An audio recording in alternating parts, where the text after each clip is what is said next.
Welcome friends, let's start discussing UPSC Prelims Polity MCQ previous year questions. First question, which of the following according to Constitution of India are fundamental for the governance of the country? Fundamental rights, fundamental duties, directive principles or fundamental rights and fundamental duties? Now listen carefully, read the question carefully.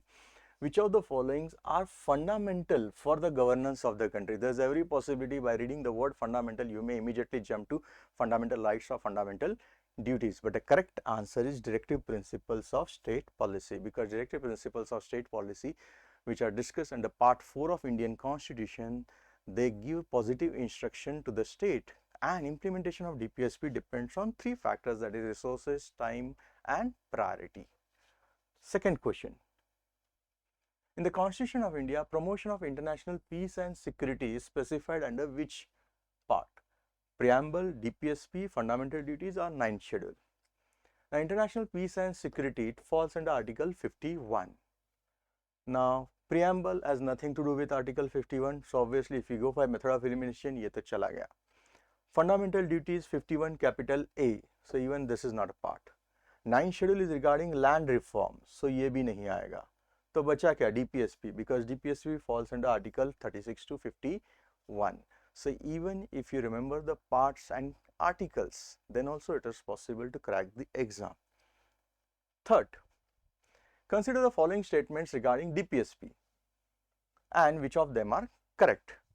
Which of the following statements are correct about directive principles? First one, directive principles spell out the socio-economic democracy in the country. Is it true? Yes, they are important for social and economic democracy. Is it true? Yes, it is true. So first statement is correct.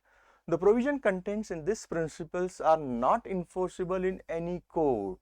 Is it true? Yes, it is true that if DPSP are not implemented, you cannot go to the court. So both the statements are correct. So answer is C, 1 and 2. Then you may say, sir, if DPSP are not justifiable in the court of law, then what's the use of it? Listen carefully.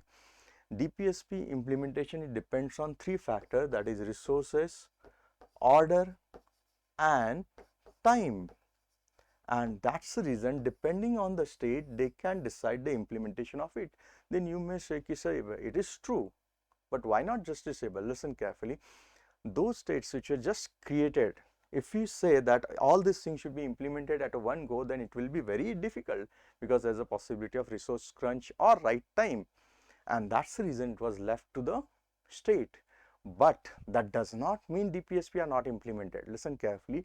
DPSP are non-enforceable in court of law. They are not justiciable in the court of law, but they are justiciable in the court of people, that is election. That is, most of the time when we see the election manifesto of different political parties, we see mostly directive principles only.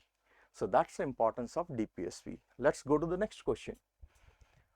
To uphold and protect the sovereignty, unity and integrity of India is a provision made in preamble. Is it true? No. Fundamental rights, DPSP? No. It is fundamental duties? Yes, it is true. So the correct answer is D. It's factual question.